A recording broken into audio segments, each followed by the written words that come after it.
Hello everyone, कैसे सभी? अच्छे हैं? गुड। तो आज हम स्टार्ट करते हैं लेसन नंबर 11th लेसन किरण प्रकाशिकी। किरण प्रकाशिकी के बारे में थोड़ा सा आपने 10th क्लास में स्टडी किया हुआ है, तो पूरा बेस कॉन्सेप्ट हम यहाँ से स्टडी करते हुए स्टार्ट करते हैं। ओके, तो किरण प्रकाशिकी पढ़ने से पहले देखिए,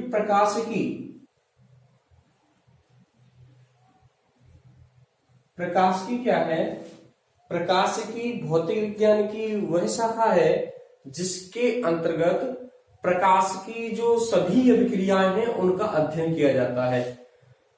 भौतिक विज्ञान की वह शाखा जिसके अंतर्गत प्रकाश की अन्योन्य क्रियाओं का, प्रकाश का गमन किस प्रकार से होता है, प्रकाश की ऊर्जा क्या होती है, व्यतिकरण क्या होता है, परावर्तन क्या होता है, ये सारी चीजें जितनी भी अन्योन्य क्रिया है प्रकाश की, उसका अध्ययन जो किया जाता है, वो जो भाग है वो भौतिक विज्ञान की एक शाखा है जिसे कहा जाता है प्रकाशिकी। तो प्रकाशिकी क्या है? भौतिक विज्ञान की वह शाखा जिसके अंतर्गत प्रकाश का अध्ययन किया जाता है। क्या कहलाती है? प्रकाशिकी।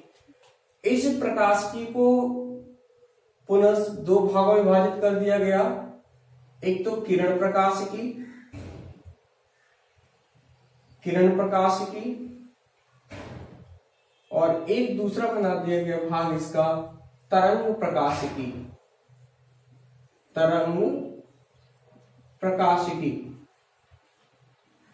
किरण प्रकाशिकी और दूसरा भाग कौन सा? तरंग प्रकाशिकी। तो जो भाग किरण प्रकाशिकी है, इसके अंतर्गत आप पढ़ते हो परावर्तन, अपवर्तन, प्रतिबिंब का निर्माण,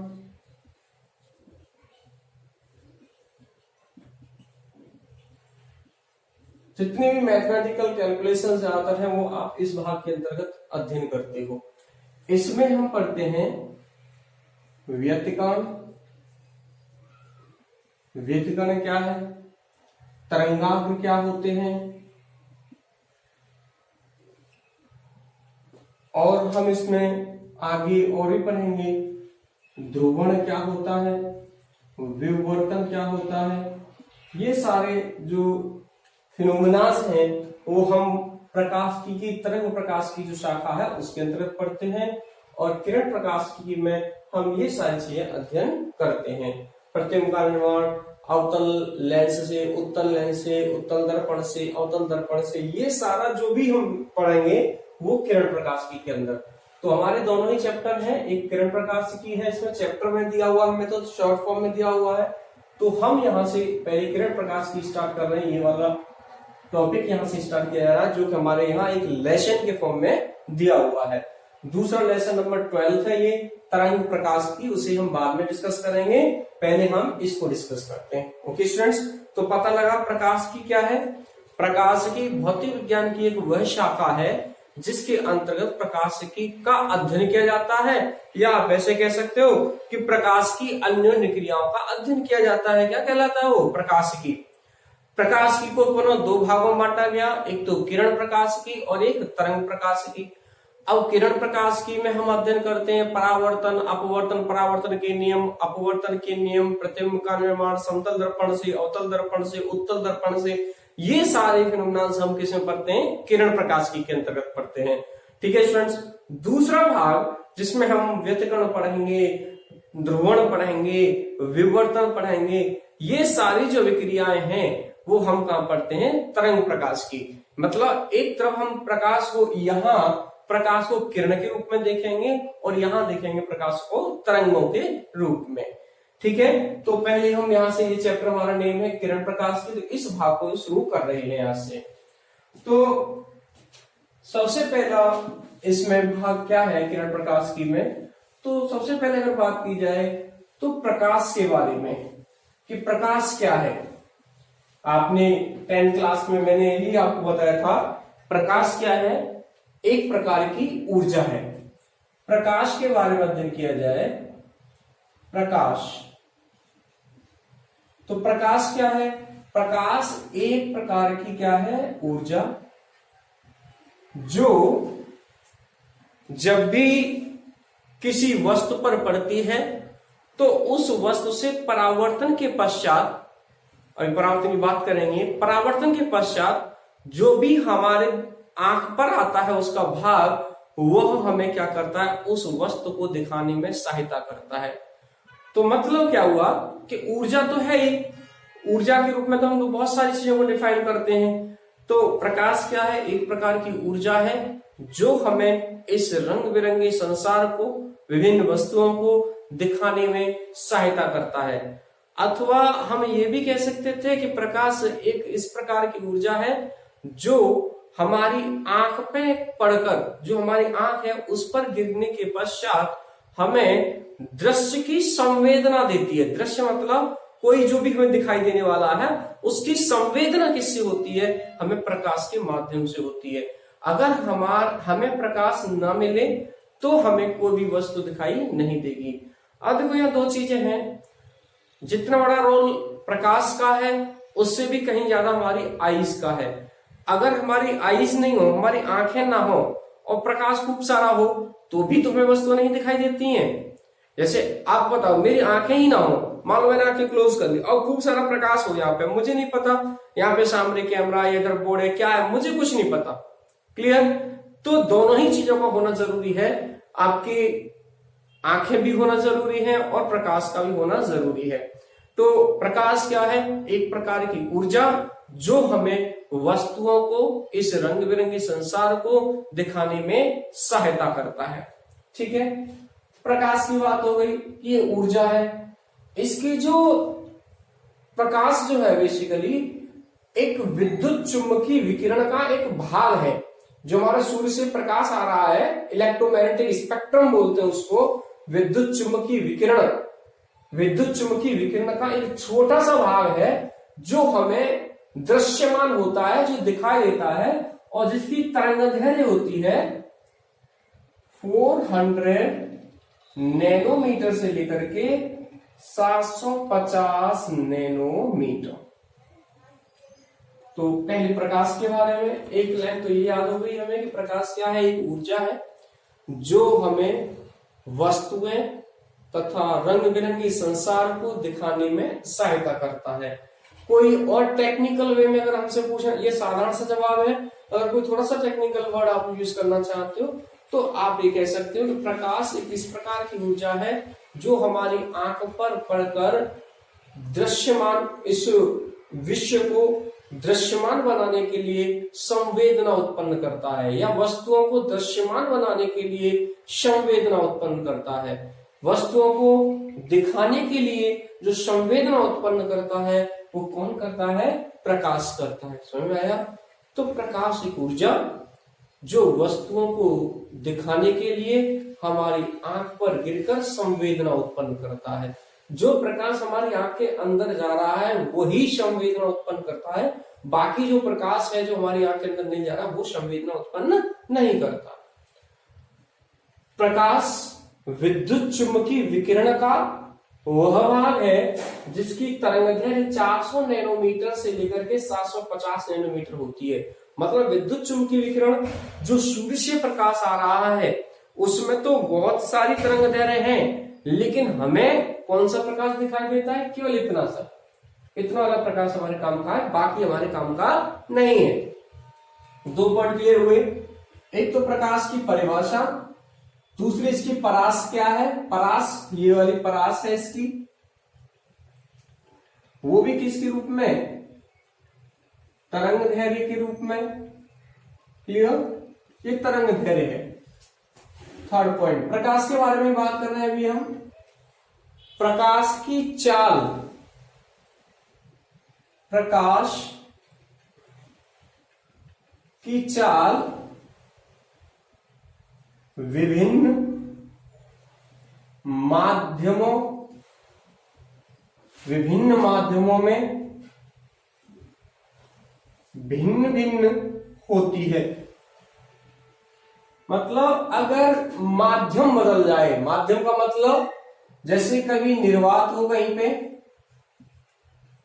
कहीं पे जल है, कहीं मान लो कांच है, तो ये सारे के सारे अलग अलग माध्यम हैं तीनों, ये पहला, दूसरा और तीसरा। इस माध्यम में प्रकाश की चाल अलग होगी, इस माध्यम में प्रकाश की चाल अलग होगी और इस माध्यम में प्रकाश की चाल अलग होगी।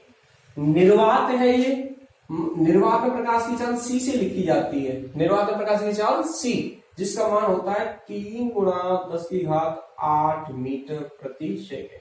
ठीक है, अगर यहां मान लो V1 है और यहां मान लो V2 है, तो यहां क्या है, ये कांच सबसे ज्यादा सघन माध्यम होता है, सघन और विरल। अभी चीजें धीरे धीरे क्लियर होंगी आपकी। तो जल के अंदर प्रकाश की चाल कांच में प्रकाश की चाल से अधिक होती है। तो देखो मैं यहां लिख रहा हूं, C तो सबसे बड़ा, V उससे छोटा V1 और V1 V2 से बड़ा। मतलब क्या है, इससे क्या पता लग रहा है कि निर्वात में प्रकाश की चाल सर्वाधिक होती है, जिसका मान होता है 3 × 10⁸ मीटर प्रति सेकेंड। जल में उससे कम और कांच में सबसे कम। जितना इतना कोई भी माध्यम सघन बनता चला जाता है, सघन, डेंसर। सघन होने का मतलब क्या है, देखो कि जैसे कि क्लास के अंदर पहले से ही कुछ बच्चे बैठे हुए हों, मान लो 60 की स्ट्रेंथ है क्लास की, और उसमें रैंडमली 50 स्टूडेंट्स बैठे हुए, 50 बच्चे बैठे हुए हैं। 10 बच्चों से बोला जाए कि तुम क्लास में जाकर के बैठ जाओ, उसी क्लास में जाकर के, तो उनको जगह देखनी पड़ेगी, उनको टाइम लगेगा वहां जाने में। ठीक है ना, क्योंकि पहले से वो वहां पे भरे हुए बच्चे बैठे हुए हैं।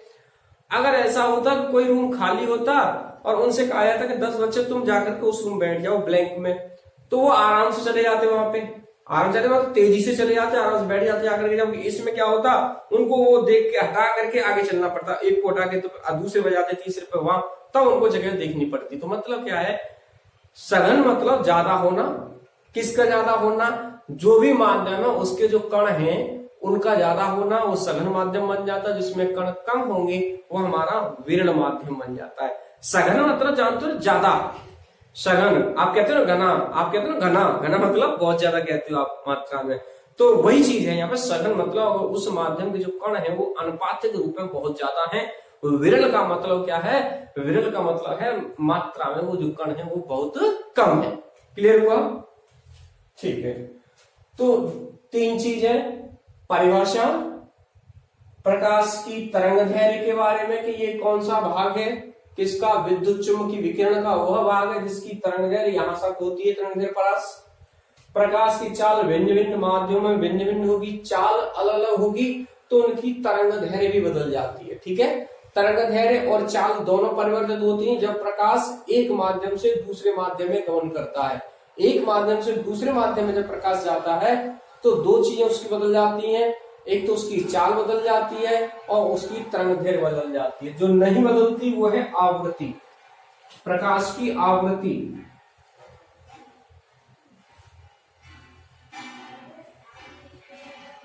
प्रकाश की जो आवृत्ति है F नियत रहती है, ये बदलती नहीं है। प्रकाश चाहे एक माध्यम से दूसरे में जाए, दूसरे से तीसरे में जाए, किसी में भी जाए, लेकिन जो प्रकाश जिस सोर्स से उत्पन्न हो रहा है, जितनी वहां पे आवृत्ति है वहीं विभिन्न भिन्न माध्यमों में वही आवृत्ति मिलेगी। ऐसा नहीं होगा कि दूसरे माध्यम में पहुंचा तब उसकी आवृत्ति अलग है, किसी तीसरे माध्यम में पहुंचा तब आवृत्ति अलग है, नहीं बदलती है। तो वो कौन नहीं बदलती है? प्रकाश की आवृत्ति। बहुत अच्छी सी चीज है, इसको ध्यान रखेंगे आप कि प्रकाश की आवृत्ति कभी भी नहीं बदलती है। जब प्रकाश एक माध्यम से दूसरे माध्यम में जाएगा तो उसकी आवृत्ति में परिवर्तन नहीं होगा। ठीक है स्टूडेंट्स, तो थोड़ी थोड़ी सी चीजें मैंने आपको प्रकाश के बारे में बताई जो जनरल है और वो आपको बहुत काम में आती हैं जनरल नॉलेज के बेस पे। आपको अगर क्वेश्चंस के हिसाब से देखेंगे यहाँ से कोई क्वेश्चन, तो कोई क्वेश्चन नहीं यार, ये जनरल नॉलेज है इसकी प्रकाश के बारे में। ठीक है, कि ऊर्जा है ये जो हमारे यहाँ पे संवेदना उत्पन्न करती है, किसके लिए? वस्तुओं को दिखाने के लिए। इसके ये विद्युत चुम्बकीय विकिरण का वह भाग है जिसकी परास यहाँ तक होती है। प्रकाश की चाल अलग अलग होती है अलग अलग माध्यमों में। निर्वात में 3 × 10⁸ मीटर प्रति सेकंड सबसे ज्यादा होती है, बाकी सब में कम होती चली जाती है। प्रकाश की जो आवृत्ति है वो कभी भी परिवर्तित नहीं होती है। क्लियर हुआ? अब हम इसके फर्स्ट टॉपिक पे आते हैं। प्रकाश समझ में आ गया आपको कि प्रकाश क्या है? तो अब दूसरा टॉपिक इसका हम लेके चलते हैं और वो है परावर्तन। परावर्तन तो देखो, जब भी प्रकाश किसी एक माध्यम से दूसरे माध्यम में जाता है तो वहां जो पृथक्कारी सतह होती है वहां पर निम्नलिखित 3 घटनाएं होती हैं। कितनी घटनाएं होती हैं? 3 घटनाएं होती हैं। जब प्रकाश किसी एक माध्यम से दूसरे माध्यम में जाता है तो जो पृथक्कारी सतह होती है, जैसे ऊपर वाला माध्यम अलग है ये और नीचे वाला माध्यम अलग है, तो इस माध्यम से जब वो दूसरे माध्यम में से जा रहा होगा तो यहां जो सतह है इस सरफेस पे 3 अभिक्रियाएं होती हैं। देखो कौन कौन सी।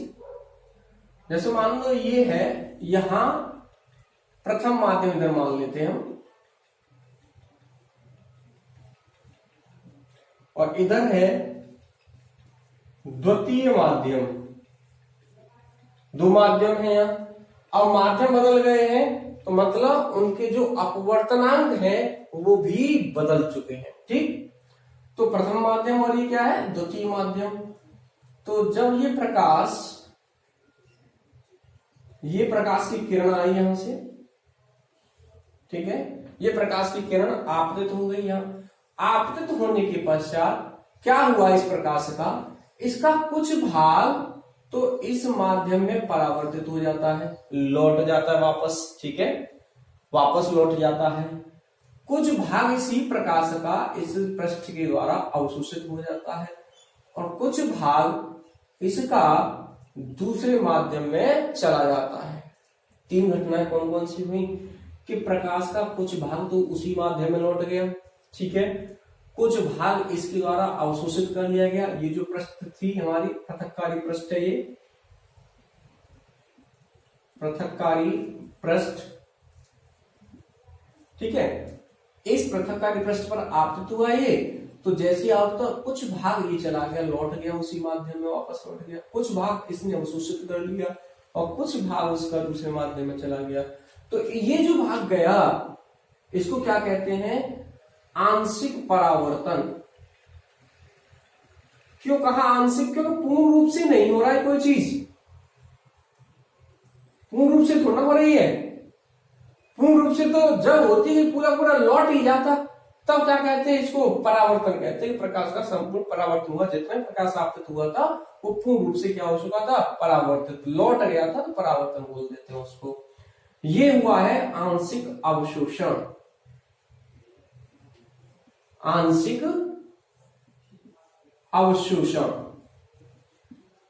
क्लियर? अब ये जो भाग है, इधर जो प्रकाश गया है इसको क्या कहेंगे? दूसरे भाग के गया है, ये दूसरे माध्यम में गया है, सॉरी, आंशिक अपवर्तन। क्या कहेंगे हम इसको? आंशिक अपवर्तन।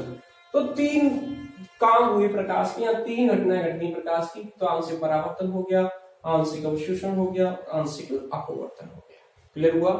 तो पहली चीज ध्यान रखेंगे, जब भी प्रकाश किसी पृथक्कारी पृष्ठ पर आपतित होगा तो वहां निम्नलिखित 3 घटनाएं घटित होती हैं। प्रकाश का आंशिक परावर्तन हो सकता है, अवशोषण हो सकता है और अपवर्तन हो सकता है। इन तीनों में से कोई भी 3 हो सकती हैं, तीनों हो सकती हैं। ये भी संभव है कि तीनों हो जाएं, ये भी संभव है कि 2 हो, और ये भी संभव है कि उनमें से कोई सी एक हो। ठीक है, ऐसा नहीं होगा कोई सी भी ना हो, या तो 3 हो सकती हैं, 2 हो सकती हैं, 1 हो सकती है। तो इसी तरीके से हमारी ये घटनाएं होती हैं 3। अब यदि इनमें से हमारा टॉपिक है प्रकाश का परावर्तन, मैंने 3 घटना बता दी आपको। परावर्तन कब हो रहा होगा? कि जब संपूर्ण प्रकाश, जब किसी पृथक्कारी पृष्ठ पर प्रकाश आपतित हो और वह पुनः उसी माध्यम वापस लौट जाए, तो प्रकाश की इस घटना को क्या कहेंगे? प्रकाश का परावर्तन। अथवा ये कहो, जब प्रकाश एक माध्यम से दूसरे माध्यम में गमन करता है तो पृथक्कारी पृष्ठ पर आपतित होने के पश्चात जब प्रकाश, संपूर्ण प्रकाश उसी माध्यम में पुनः लौट आता है, तो प्रकाश की इस घटना को हम क्या कहते हैं? प्रकाश का परावर्तन कहते हैं। तो प्रकाश का परावर्तन, प्रकाश का परावर्तन, प्रकाश का परावर्तन क्या है? प्रकाश का परावर्तन किसे कहते हैं? जब प्रकाश किसी पृथक्कारी पृष्ठ पर आपतित होता है, जैसे ये प्रकाश आपतित हो गया, यहाँ पे प्रकाश की किरण है, ये आपतित प्रकाश की किरण है, आपतित हुई है, आपतित प्रकाश की किरण है ये परावर्तित है और ये अपवर्तित है। ठीक है, तो यहां पर भी ये क्या है, आपतित प्रकाश की किरण।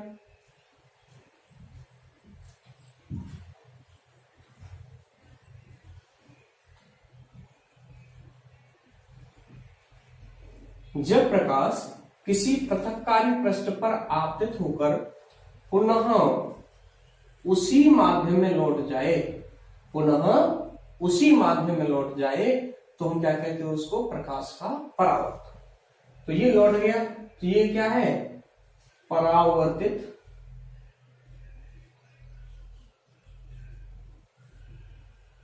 प्रकाश की किरण, पृथक्कारी सतह कह सकते हो, पृष्ठ कह सकते हो, पृथक्कारी सतह, ये क्या है, अविलंब है यहां। ठीक, प्रकाश का परावर्तन, जब प्रकाश किसी पृथक्कारी पृष्ठ पर आपतित होकर पुनः उसी माध्यम में लौट आता है, तो प्रकाश की इस घटना को क्या कहते हैं, प्रकाश का परावर्तन। तो प्रकाश का परावर्तन कैसे कहते हैं, जब प्रकाश किसी पृथक्कारी पृष्ठ पर आपतित होकर पुनः उसी माध्यम में लौट आता है, तो प्रकाश की इस घटना को हम प्रकाश का परावर्तन कहते हैं। ठीक है स्टूडेंट्स, अब ये प्रकाश का परावर्तन हमने 10th क्लास में आपको बताया था, दो प्रकार का होता है परावर्तन। एक तो होता है नियमित परावर्तन, कौन सा, नियमित परावर्तन, और दूसरा होता है विसरित परावर्तन। विसरित परावर्तन, नियमित परावर्तन क्या, परावर्तन है तो परावर्तन ही वो जब होता है कि जब प्रकाश किसी चिकनी सतह पर, जब प्रकाश किसी चिकनी सतह पर आपतित होकर पुनः उसी माध्यम में लौट आता है, तो उसे प्रकाश की इस घटना को हम कहते हैं नियमित परावर्तन। चिकनी सतह पर, जब प्रकाश किसी चिकनी सतह पर आपतित होकर पुनः उसी माध्यम में लौट आता है, तो प्रकाश की इस घटना को हम क्या कहते हैं, नियमित परावर्तन।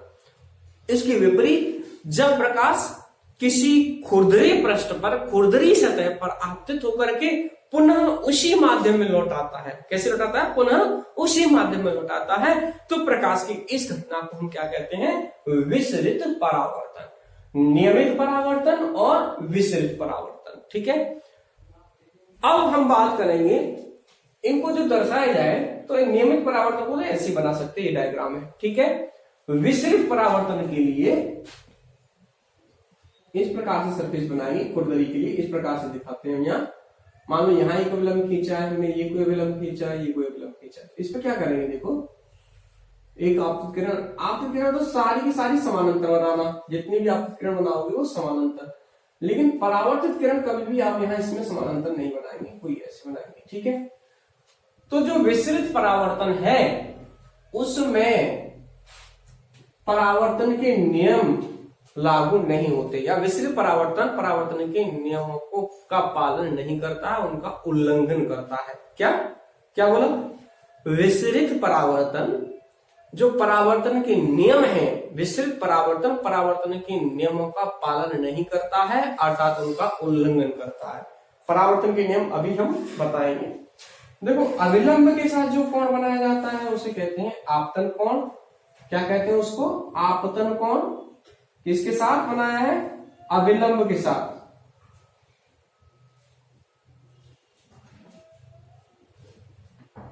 आपतन कोण, और जो अविलंब के साथ परावर्तित किरण बनाती है उसे हम कहते हैं परावर्तन कोण। क्या कहते हैं उसको, परावर्तन कोण। आपतन कोण और ये परावर्तन कोण। इसी प्रकार से यहां भी ये आपतन कोण है। ठीक है, ये R1 हमारा परावर्तन कोण हो गया, और ये जो अपवर्तित किरण है इसका R2 कोण मान लो, तो ये अपवर्तन कोण हो गया। यहाँ पे कौन सा कोण हो गया? अपवर्तन कोण। कैसे याद रखें क्या? अरे सिंपल है, बहुत सिंपल है। आपतित किरण विलंब के साथ जो कोण बनाए वो आपतन कोण, परावर्तित किरण विलंब के साथ जो कोण बनाए वो परावर्तन कोण, जो अपवर्तित किरण विलंब के साथ जो कोण बनाएगी वो अपवर्तन कोण हो गया। तो तीनों कोण समझ में आ गया आपको, आपतन कोण, परावर्तन कोण और अपवर्तन कोण। ठीक है, तो ये समझ में आया आपको। परावर्तन दो प्रकार का बता दिया, नियमित और मिश्रित। नियमित हमारे परावर्तन के नियमों का पालन करता है, जबकि मिश्रित परावर्तन के नियमों का पालन नहीं करता है। परावर्तन के नियम क्या है? परावर्तन के नियम तो डिस्कस करते हैं। परावर्तन के नियम, परावर्तन के नियम। परावर्तन के दो नियम हैं। प्रथम नियम है आपतन कोण का मान सदैव परावर्तन कोण के समान होता है। कोण I बराबर कोण R, ये पहला नियम है परावर्तन का। आपतन कोण का मान सदैव परावर्तन कोण के बराबर होता है, ये पहला नियम है। ये कोई किरण आपतित हुई है प्रकाश की, अविलंब के साथ ये कोण I आपतन कोण और ये परावर्तन कोण R। तो ये कोण जो I है कोण R है, उन दोनों के मान क्या होते हैं? बराबर। आपतन कोण और परावर्तन कोण दोनों बराबर होते हैं, पहला नियम, प्रथम नियम। दूसरा नियम क्या है प्रकाश के परावर्तन का? दूसरा नियम कहता है आपतित किरण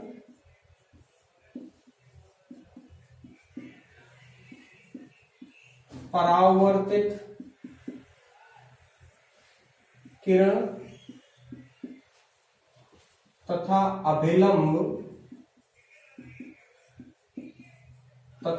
अभिलंब तीनों एक ही तल में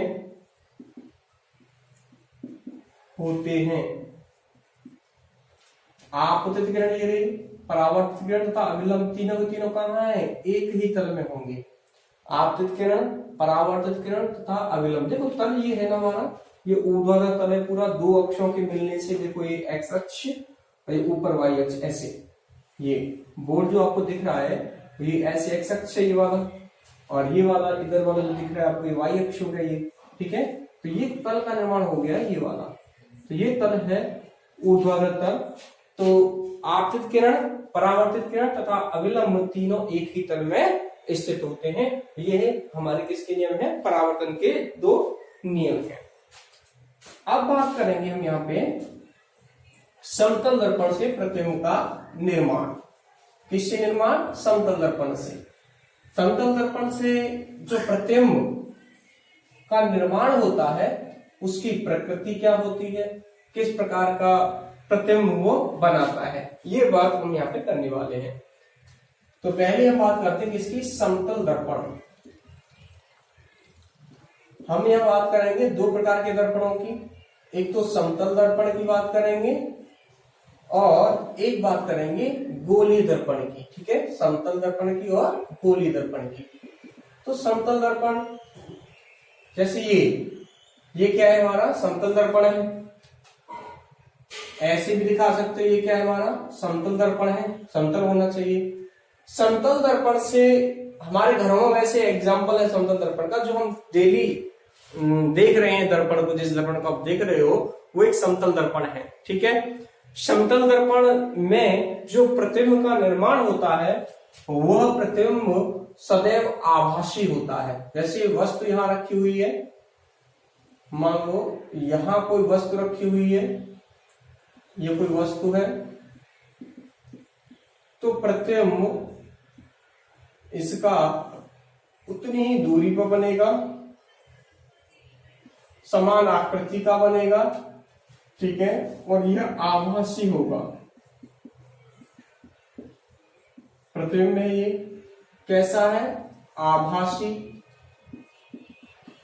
प्रतिबिंब की प्रकृति होती है दो प्रकार की। एक तो प्रतिबिंब होता है हमारा वास्तविक, एक होता है वास्तविक और दूसरा होता है आभासी। दोनों में क्या अंतर है? जो वास्तविक प्रतिबिंब होता है उसको पर्दे पर प्राप्त किया जा सकता है,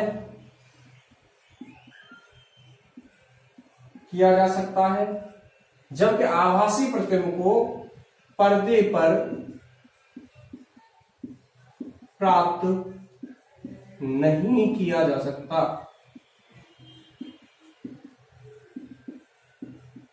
ठीक है, वास्तविक प्रतिबिंब वो प्रतिबिंब है जिसे पर्दे पर प्राप्त किया जा सकता है, और जबकि आभासी प्रतिबिंब वो प्रतिबिंब है जिसे पर्दे पर प्राप्त नहीं किया जा सकता। ओके, तो समतल दर्पण से प्रतिबिंब सदैव आभासी बनेगा, दर्पण में पीछे बनता है। दर्पण देखो कुछ कहते हैं दर्पण के पीछे ऐसा थोड़ी ना है। जैसे हमने दर्पण यहाँ देखा और प्रतिबिंब यहाँ आके पकड़ लो, आप पकड़ सकते हो प्रतिबिंब को? नहीं, तो दर्पण में बनता है। ठीक है, दर्पण में बनता है प्रतिबिंब।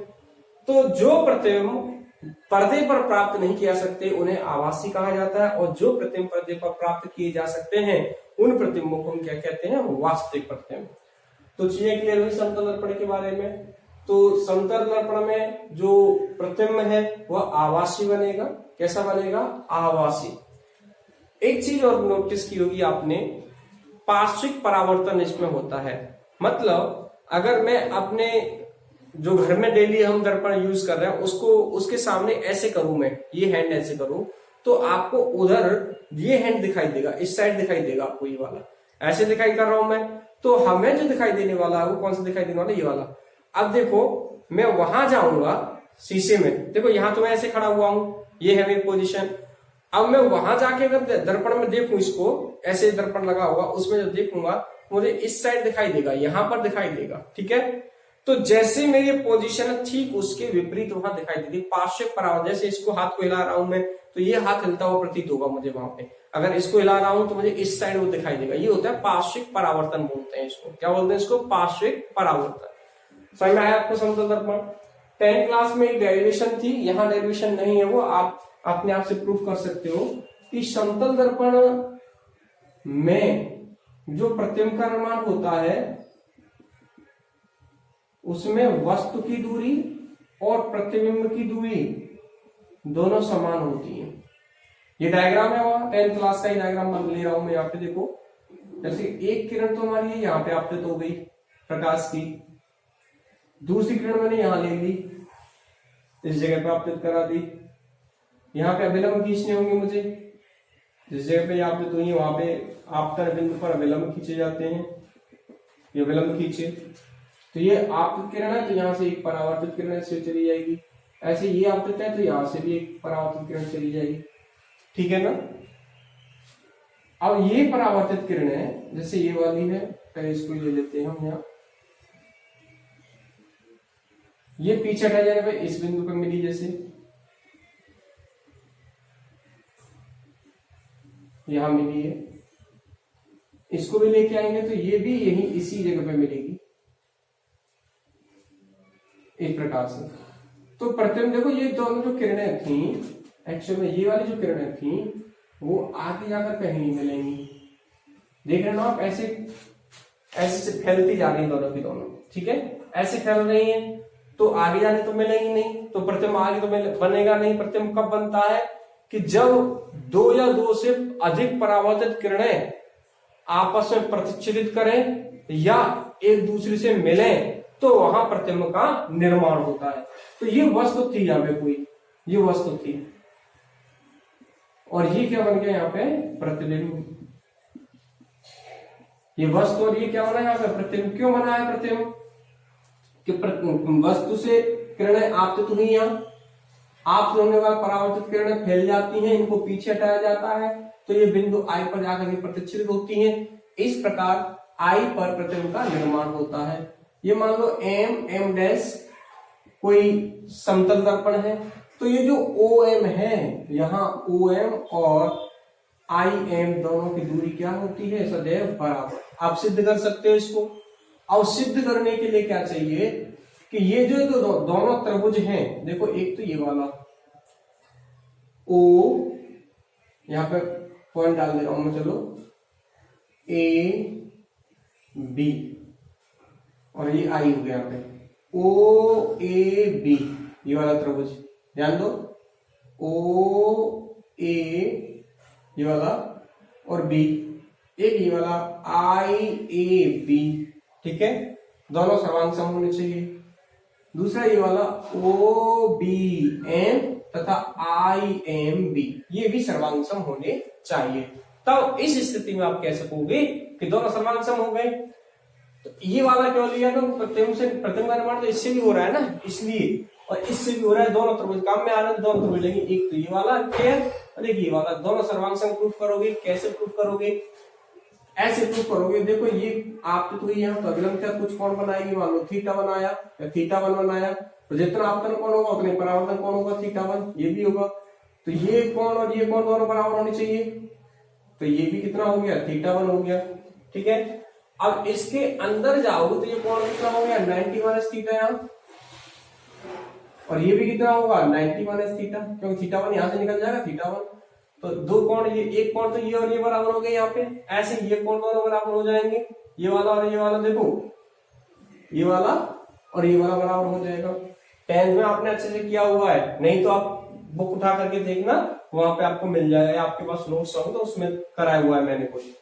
ये भुजा उभयनिष्ठ है, ए भी भुजा दोनों उभयनिष्ठ है, दोनों सर्वांग सम हो गए।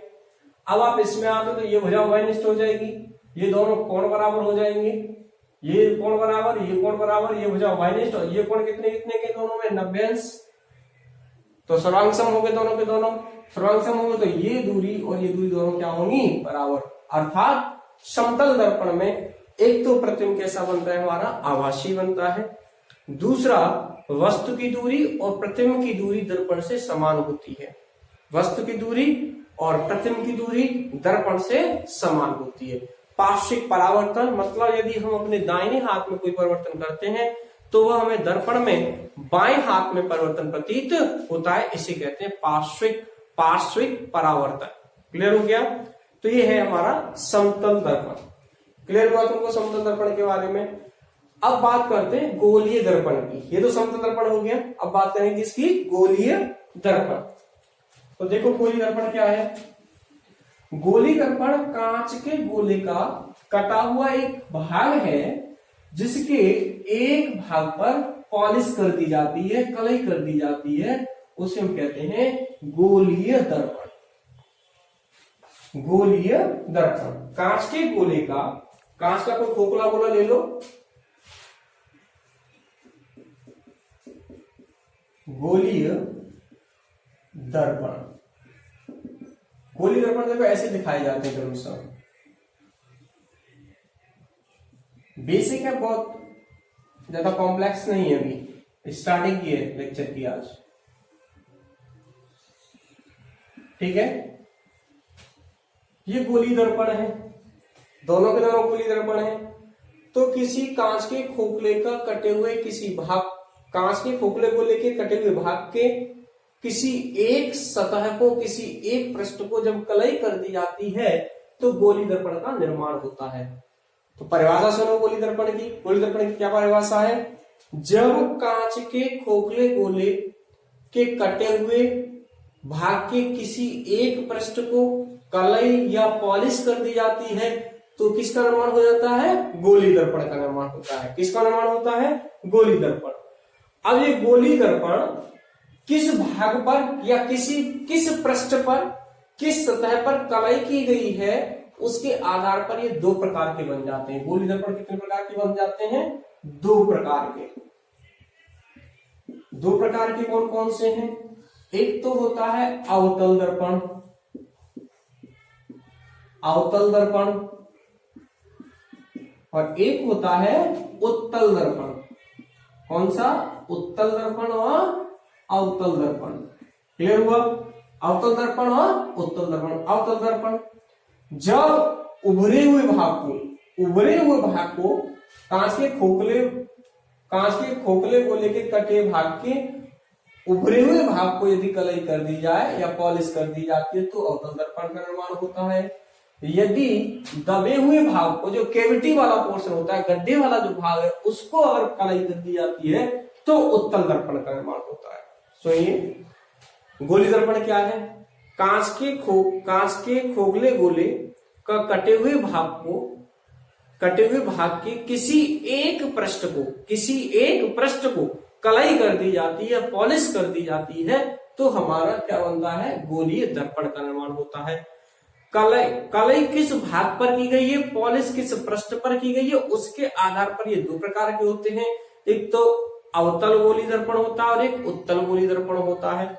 तो अवतल गोली दर्पण तो ये है और उत्तल गोली दर्पण ये है। यदि उभरे हुए भाग पर कलई कर दिया, पॉलिश कर दी जाए तो वो हमारा अवतल दर्पण बन जाएगा, और यदि दबे हुए भाग को अगर हम पॉलिश या कलई कर दें तो उसको क्या बन जाएगा? उत्तल दर्पण का।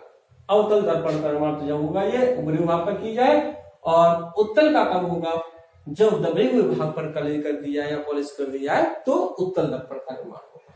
ठीक है, अब हम बात करेंगे इनसे रिलेटेड ही कि ये इसके कुछ विशेष परिभाषाएं जिनको आपने 10th क्लास में भी पढ़ा था, यहां भी आपको थोड़ा थोड़ा रिवाइज कराई जाएंगी। मुख्य परिभाषाएं या मुख्य पॉइंट, इसमें क्या क्या चीजें होती हैं, उनके बारे में हम यहाँ पे बताया जाएगा। तो सबसे पहले मैं बात करता हूं इसके द्वारक के बारे में।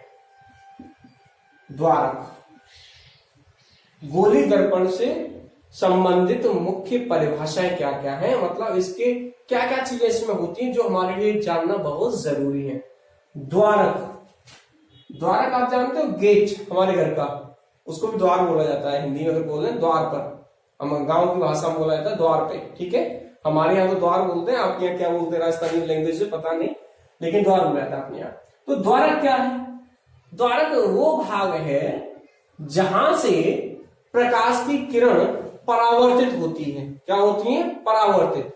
तो ये जितना बड़ा भाग होगा, किसी दर्पण का द्वारक जितना बड़ा होगा, मान लो ये बना के द्वारक, ये द्वारक का भाग इतना बड़ा हो गया, यहाँ से यहाँ तक का पोर्शन क्या है?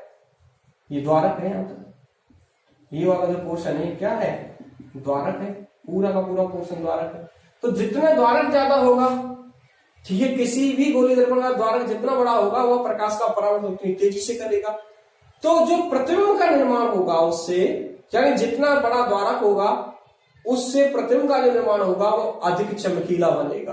अगर द्वारक का आकार छोटा है तो प्रतिबिंब धुंधला बनेगा। प्रतिबिंब बनेगा तो सही, लेकिन हो सकता है कि स्पष्ट रूप से आपको दिखाई न दे। अगर द्वारक बड़ा है तो बहुत चमकीला, एकदम ब्राइट शार्प आपको दिखाई देगा। ठीक है, और द्वारक छोटा है तो वो धुंधला होगा। मे भी हो सकता है, पॉसिबल है कि वो आपको दिखाई भी ना दे। क्लियर हो गया गाइस? ठीक है, पहला पॉइंट की बात की हमने किसकी? द्वारक की। सेकंड पॉइंट की बात करते हैं ध्रुव। सेकंड पॉइंट क्या है? ध्रुव। तो इसका जो द्वारक का जो मध्य बिंदु होता है, द्वारक के मध्य बिंदु को हम क्या कहते हैं? ध्रुव। जैसे यहां हम इसको P से लिखते हैं, तो ये जो मध्य बिंदु है द्वारक का, उस मध्य बिंदु को हम दर्पण का क्या कहते हैं? ध्रुव कहते हैं। ध्रुव क्या है? द्वारक का मध्य बिंदु, द्वारक के मध्य बिंदु को हम क्या कहते हैं? ध्रुव कहते हैं। तो द्वारक का मध्य बिंदु क्या कहलाता है? ध्रुव कहलाता है। नेक्स्ट पॉइंट, वक्रता केंद्र। वक्रता केंद्र। ध्रुव समय आया, द्वारक समय आ गया। द्वारक क्या है? जो परावर्तक पृष्ठ है, जो परावर्तक सतह है, उसी को हम द्वारक कहते हैं, जिससे प्रकाश परावर्तित होता है। ध्रुव क्या है? द्वारक के मध्य बिंदु को, द्वारक के मध्य बिंदु को हम क्या कहते हैं? ध्रुव कहते हैं। अब वक्रता केंद्र क्या है? गोली दर्पण जिस खोखले गोले से बना होता है, गोली दर्पण जिस कांच के खोखले गोले का बना हुआ होता है, उसका केंद्र ही, गोली दर्पण जिस कांच के खोखले गोले का बना होता है, उसका केंद्र, गोले का जो केंद्र था, वही केंद्र इस गोली दर्पण का वक्रता केंद्र कहलाता है। दोबारा से सुने, गोली दर्पण का निर्माण जिस कांच के गोले से होता है उसका केंद्र ही, उस गोले का केंद्र ही इसका क्या कहलाता है, वक्रता केंद्र। बात स्पष्ट हुई क्या? जिस गोले से इसका निर्माण हुआ है गोली दर्पण का, उसका केंद्र इसका क्या कहलाता है, वो वक्रता केंद्र कहलाता है। चीजें स्पष्ट हो रही है सारी? मैंने क्या क्या बताया आपको? द्वारक बताया, ध्रुव बताया, वक्रता केंद्र बताया। नेक्स्ट बात करते हैं वक्रता केंद्र के बाद वक्रता त्रिज्या। वक्रता त्रिज्या, ये अवतल दर्पण बना ले रहा हूं एक छोटा हीरा। ये ध्रुव हो गया। देखो वक्रता केंद्र को सी से लिखा जाता है। किससे लिखा जाता है? सी से। तो ये है वक्रता केंद्र हमारा, ये वाला, ये जो पॉइंट है ना, ये है वक्रता केंद्र।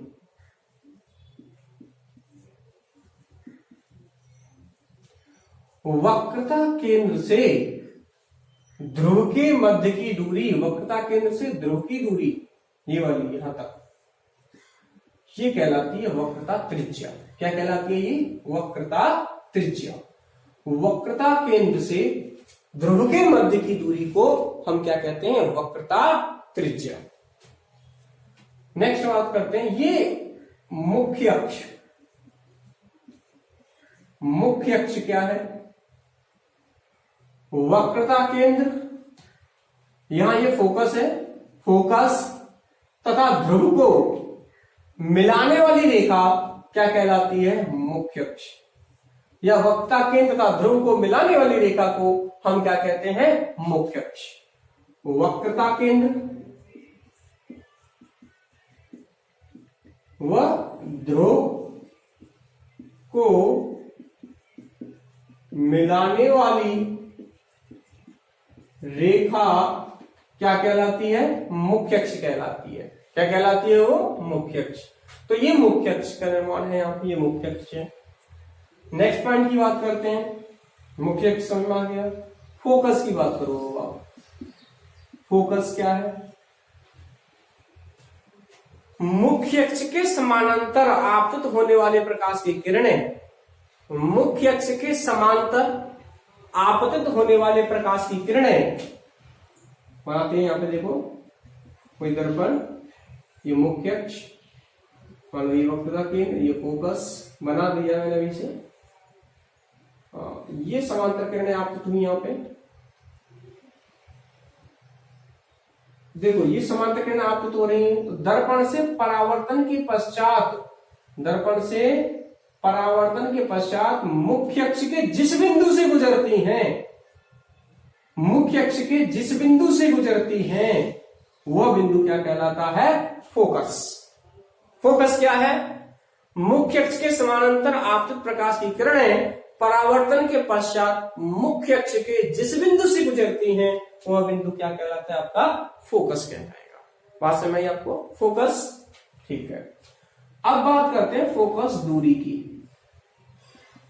फोकस दूरी, फोकस दूरी क्या है? फोकस तथा ध्रुव के मध्य की दूरी, फोकस व ध्रुव के मध्य की दूरी क्या कहलाती है? फोकस दूरी। तो ये वाली जो दूरी है यहां तक की, इसी को हम कहते हैं फोकस दूरी। ठीक है, तो फोकस व ध्रुव के मध्य की दूरी को हम क्या कहते हैं? फोकस दूरी। बात स्पष्ट हो गई। फोकस क्या है? मुख्य अक्ष के समांतर आपतित होने वाली प्रकाश किरणें परावर्तन के पश्चात मुख्य अक्ष के जिस बिंदु से गुजरती हैं, फोकस कहलाता है। फोकस और ध्रुव के मध्य की दूरी को क्या कहते हैं? फोकस दूरी कहते हैं। ठीक है, अब लास्ट टर्म की बात करते हैं, फोकस तल। क्या कहते हैं? फोकस तल। मुख्य अक्ष के अभिलंबवत ऐसा तल, मुख्य अक्ष के लंबवत ऐसा तल जो फोकस से गुजरता है, मुख्य अक्ष के लंबवत ऐसा तल जो फोकस से गुजरता है, उस तल को हम क्या कहते हैं? फोकस तल। ठीक है, तो नेक्स्ट पॉइंट क्या? फोकस तल क्या होता है? मुख्य अक्ष के तो लंबवत और फोकस से गुजरने वाले तल को ही हम क्या कहते हैं? फोकस तल। स्पष्ट हो गई चीजें? तो ये छोटी छोटी परिभाषाएं सबसे पहले द्वारक, ध्रुव, वक्रता केंद्र, वक्रता त्रिज्या, मुख्य अक्ष, फोकस, फोकस दूरी।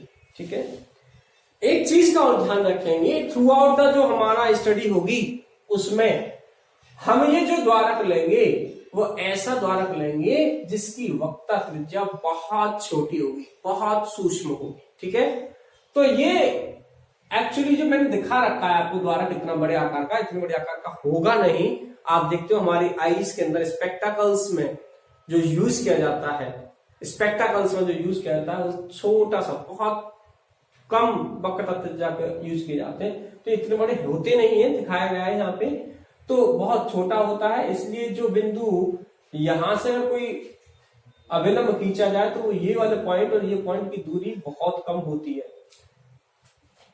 क्या बोलते हैं, जैसे यहां से मैं कोई अभिलंब खींचूं तो ये जो आपको गैप दिखाई दे रहा है ना, ये वाला, ये गैप बहुत छोटा होता है और इतना छोटा होता है कि इस बिंदु से मान लो मैं P1 मान लूं और इसको P2 मान लूं, P1 और P2 को एक ही जगह मान लिया जाता है।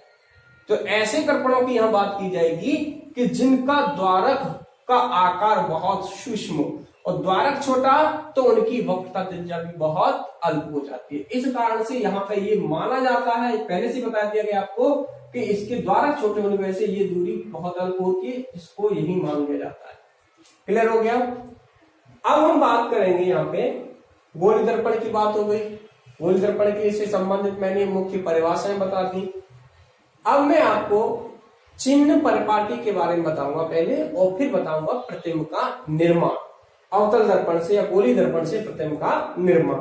एक से मैं बताऊंगा और एक से आप खुद घर पे ट्राई करेंगे। ओके, तो पहले बात करते हैं हम चिन्ह परिपाटी।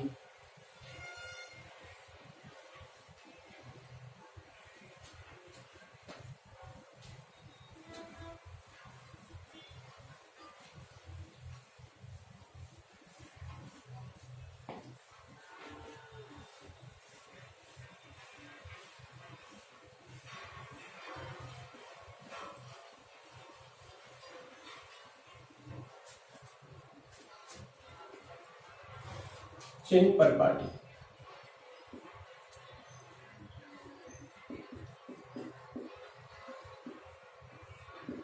चिन्ह परिपाटी क्या कहती है? चिन्ह परिपाटी कहती है, यहां पे मैं यही पे प्लॉट कर ले रहा हूं, देखो जैसे दर्पण है, कौन सा दर्पण है ये? गोली। अरे मुझको गोली दर्पण में कौन सा? अवतल, गोली अवतल दर्पण है। कौन सा है? गोली अवतल दर्पण। तो ये मुख्य अक्ष यहां ये बना लिया। अब मान लो ये कोई वस्तु है,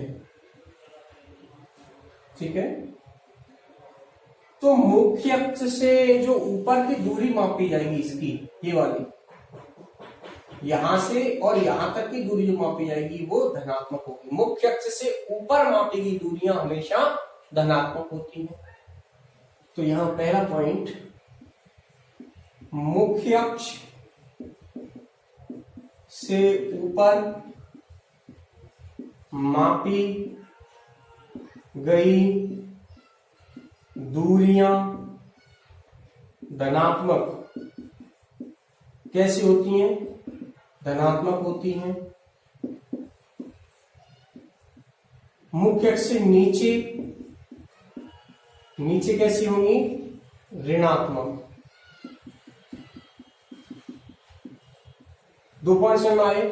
जैसे इससे नीचे कहीं हमें मापना हो, जैसे यहाँ कहीं प्रतिबिंब वगैरह बना हो, तो ये दूरी जो होगी हमारी कैसी होगी? यहां से तक की वो ऋणात्मक होगी। ठीक है, यदि ये ध्रुव है हमारा, ठीक है, अगर हमें दूरी मापनी हो, वस्तु की दूरी और किसकी? प्रतिबिंब की दूरी मापी जाती है, वस्तु की और प्रतिबिंब की। आप चाहे वस्तु की दूरी मापो चाहे प्रतिबिंब की मापो, ध्रुव से चलना होगा आपको। कहां से चलना होगा? ध्रुव से। यदि हम ध्रुव से चाहे तो वस्तु की दूरी मापे चाहे प्रतिबिंब की दूरी मापे, यदि हम ध्रुव से आपतित किरण की दिशा में जा रहे हैं तब तो वह दूरी धनात्मक होगी, और यदि आपतित किरण की विपरीत दिशा में जा रहे दूरी मापने तो वह दूरी ऋणात्मक ली जाएगी। बात स्पष्ट हुई क्या? जैसे यहां से ये किरण ऐसे आएगी, आपकी किरण ऐसे आ गई। अब मुझे ये वस्तु है O से लिख दिया, मुझे ध्रुव से वस्तु की दूरी चाहिए। ध्रुव से क्या चाहिए? वस्तु की दूरी चाहिए।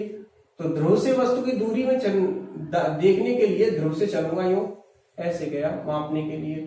तो मुझे आपतित किरण की दिशा में जाना पड़ा या उसकी विपरीत दिशा में? विपरीत दिशा में। तो आपतित किरण की विपरीत दिशा में, आपतित किरण की विपरीत दिशा में मापी गई दूरियां ऋणात्मक कैसी होती हैं? ऋणात्मक होती हैं। नेक्स्ट पॉइंट, और उसके विपरीत दिशा में। आपतित किरण की दिशा में मापी गई दूरियां कैसी होती हैं? धनात्मक, पॉजिटिव होती हैं। ये कैसी होती हैं? नेगेटिव। क्या मतलब था?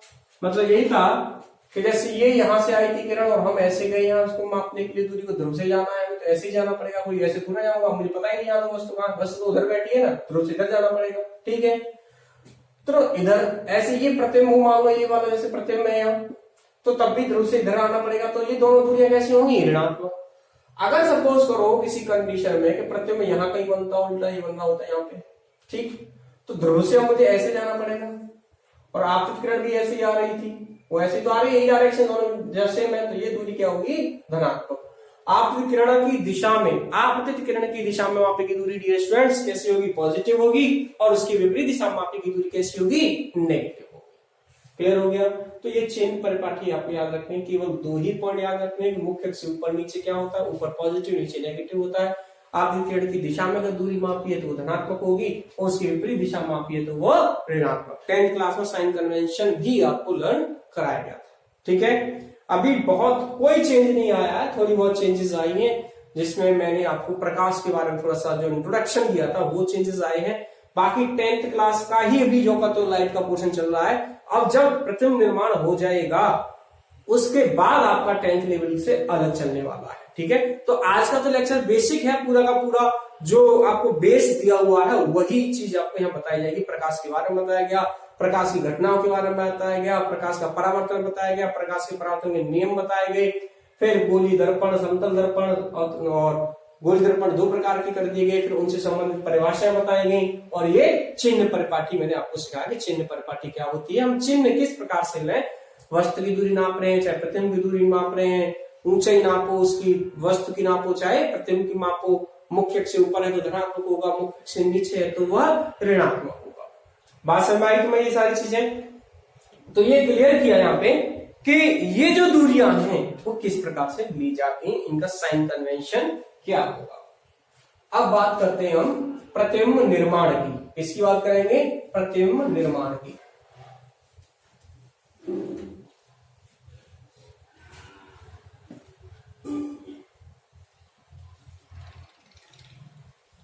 टेंथ क्लास में सबने सीखा था प्रतिबिंब निर्माण अवतल दर्पण से। तो सबसे पहले तो आपको मैं केवल वही चीज रिवाइज करा रहा हूं कि किस प्रकार से लर्न रखा जाता है। तो सबसे पहले अवतल दर्पण से बात करते हैं। अवतल दर्पण से प्रतिबिंब का निर्माण,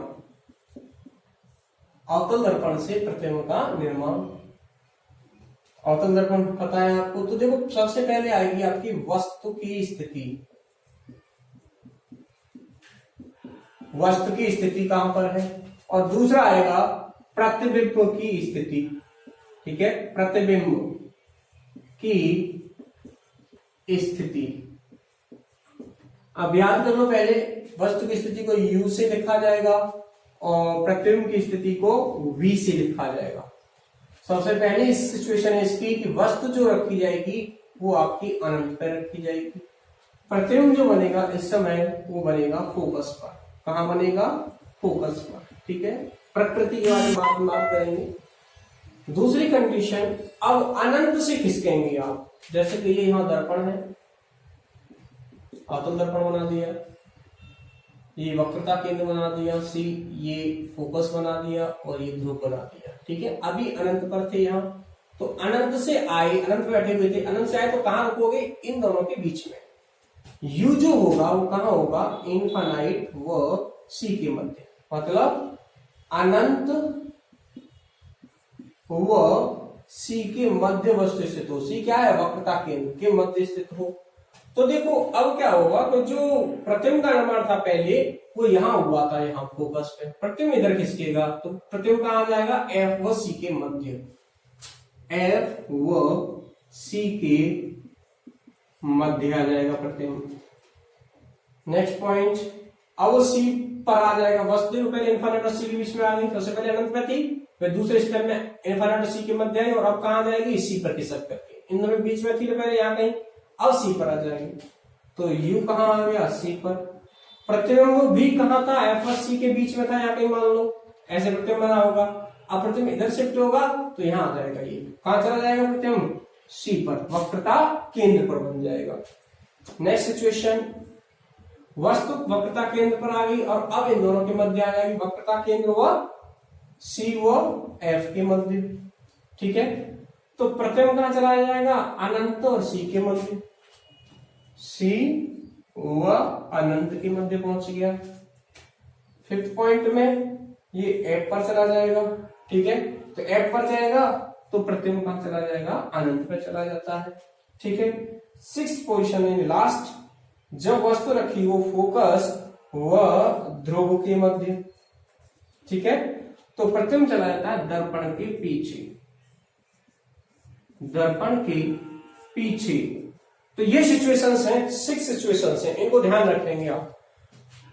उत्तल दर्पण में तो 2 ही सिचुएशन बनती हैं, अवतल दर्पण की ये सिचुएशंस है। मैं डायग्राम प्लॉट करके 1-2 का दिखाऊंगा, बाकी आप घर से करेंगे। ठीक है, 10th क्लास का है, पूरा का पूरा कॉपी है, वहां जैसे बनाया था वैसे ही आपको बनाना है। 1-2 में आपको प्रतिबिंब निर्माण के जो तरीका है, प्रतिबिंब निर्माण की जो विधि है वो सिखाऊंगा, उसके बाद 1-2 का डायग्राम बनाऊंगा, वो फिर आपको सारे घर से ही करना है। तो अवतल दर्पण के बारे में बात कर रहा हूं आज मैं, केवल उत्तल दर्पण की छोड़ दो, कल कर लेंगे उसको नेक्स्ट लेक्चर में। तो अवतल दर्पण में वस्तु की स्थिति ध्यान रखो, अनंत सबसे पहली, फिर अनंत से खिसक के आओगे, अनंत और वक्रता केंद्र के मध्य आ जाओगे, फिर वक्रता केंद्र पे आ जाओगे, उसमें वक्रता केंद्र और एफ के मध्य आ जाओगे, फिर एफ पर पहुंच जाओगे, फिर एफ और पी के मध्य। और ऐसा मत करना कि यहां भी पहुंच जाओ, दर्पण के पीछे नहीं वस्तु जाएगी, वस्तु सदैव दर्पण के सामने ही रखनी है। प्रतिबिंब कहीं भी बने, हमें रखनी कौन है? वस्तु। बाकी काम कौन करेगा? दर्पण करेगा, वो किस प्रकार से प्रतिबिंब का निर्माण करता है। तो ये वस्तु की स्थितियां आई और ये आपको प्रतिबिंब की स्थितियां याद रखनी है। बात समझ आ गई आपको? तो ये प्रतिबिंब निर्माण किस प्रकार से, कहां स्थितियां हैं, ये प्रतिबिंब निर्माण की विधि क्या है, नियम क्या है प्रतिबिंब निर्माण के। ठीक है, देखिए प्रतिबिंब निर्माण के नियम क्या है, पहले नियम जान लीजिए, फिर अपने आप से प्रतिबिंब निर्माण होता रहेगा, आपसे खुद कर देंगे, कोई कंफ्यूजन नहीं रखना है, अच्छे से समझ लेंगे। प्रतिबिंब निर्माण के नियम, और ध्यान रखना ये अपवर्तन में और परावर्तन में दोनों में ही नियम सेम होते हैं। यानी लेंस में जब लेंस से भी जब प्रतिबिंब का निर्माण करोगे तब भी यही नियम आएंगे, और दर्पण से करोगे तब भी वही नियम है। प्रतिबिंब निर्माण के नियम क्या नियम थे भाई? मुख्य अक्ष के समांतर, मुख्य अक्ष के समांतर आपतित प्रकाश किरणें परावर्तन के पश्चात कहां से जाती हैं? फोकस से गुजरती हैं। सदैव ध्यान रखना, यानी जो ये जैसे दर्पण है, मुख्य अक्ष, इसके समांतर किरणें आ जाएंगी, आ गई, तो ये किरणें सदैव कहां से जाएंगी? फोकस से। ये पॉइंट जो होगा यहाँ पे वो क्या होगा, फोकस। मुख्य अक्ष के समांतर आपतित किरणें परावर्तन के पश्चात सदैव फोकस से गुजरती हैं। दूसरा पॉइंट, ध्रुव पर जिस कोण से प्रकाश किरणें आपतित होती हैं उसी कोण से परावर्तित होती हैं। ध्रुव पर प्रकाश किरणें जिस कोण से आपतित होती हैं उसी कोण से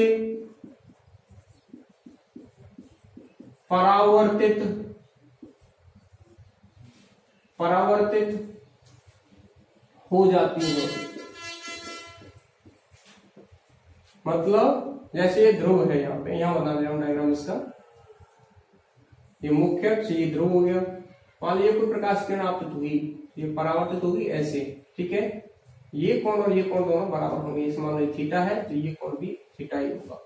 मुख्य अक्ष ध्रुव पर कोई प्रकाश की किरण जिस कोण से आपतित होती है परावर्तन के पश्चात भी उसी कोण से वह परावर्तित होती है, यानी परावर्तन कोण आपतन कोण दोनों समान होते हैं, ठीक है। थर्ड केस क्या है इसमें, थर्ड कंडीशन है इसकी, यानी तीसरा जो नियम है कि वक्रता केंद्र से जब कोई प्रकाश की किरण गुजरती है तो परावर्तन के पश्चात वह उसी पथ जिस रास्ते के अनुदिश गई थी उसी से होती हुई परावर्तित हो जाती है। यानी प्रकाश किरण जब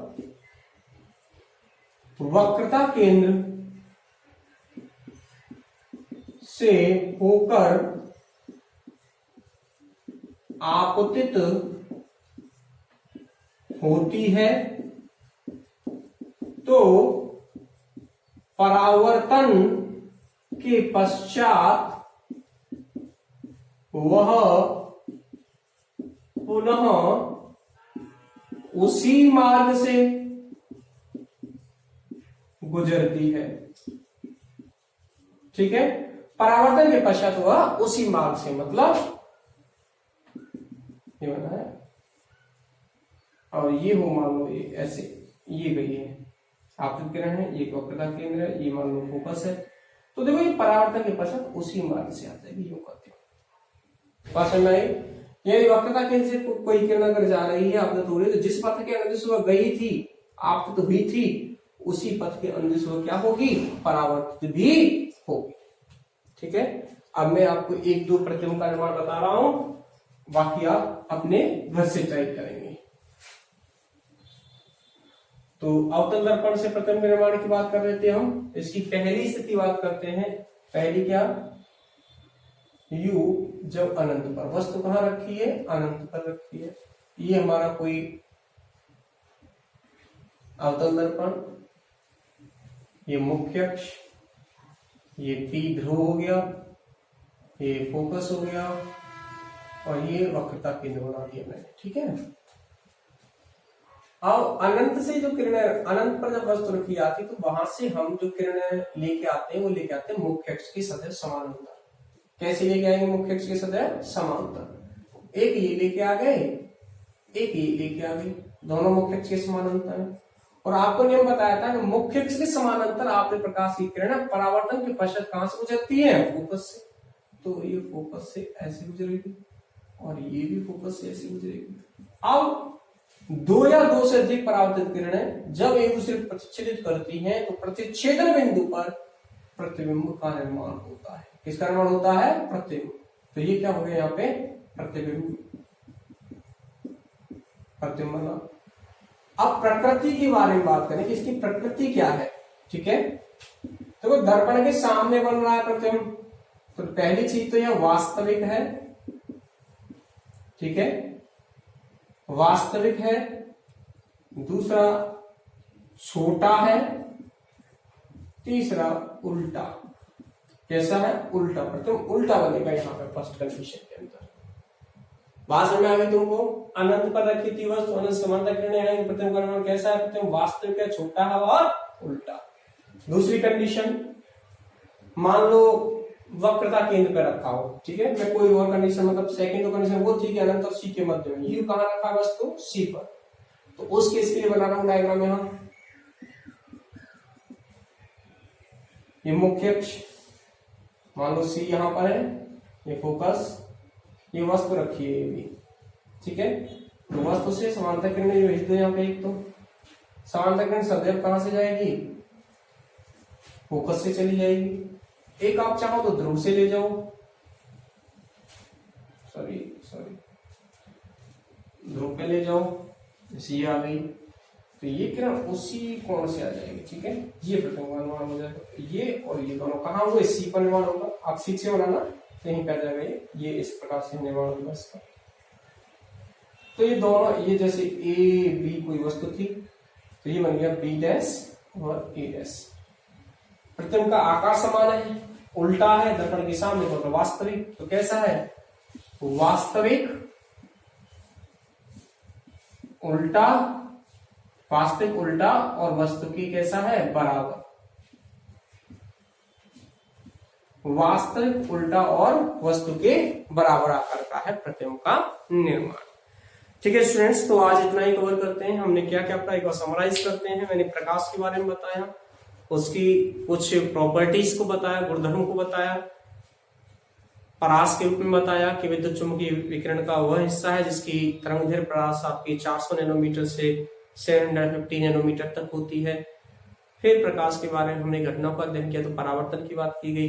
परावर्तन के दो प्रकार बताए, एक नियमित परावर्तन और एक विस्तृत परावर्तन। परावर्तन के नियम की बात की गई हमने। नियम की बात करने के पश्चात हमने समतल दर्पण से प्रतिबिंब का निर्माण की बात की।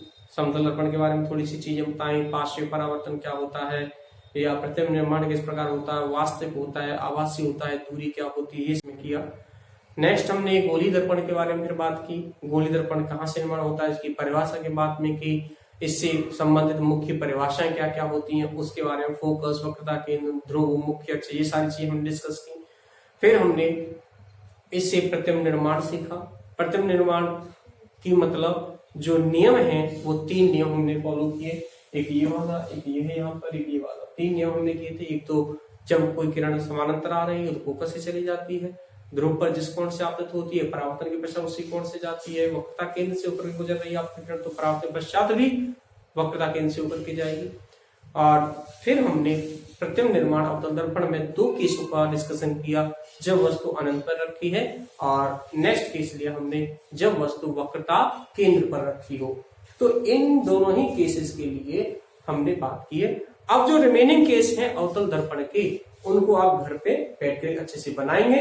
सारे डायग्राम्स को अच्छे से प्लॉट करना, डायग्राम बनाना, उसकी वस्तु की स्थिति पहले लिख लेंगे यहाँ पे, फिर डायग्राम बनाना, फिर उसकी प्रकृति के बारे में लिखेंगे, वास्तविक बना है, उल्टा बना है, छोटा बना है, बड़ा बना है, किस प्रकार से है, वो सारा आप कंप्लीट करेंगे। Okay students, all the best, thank you.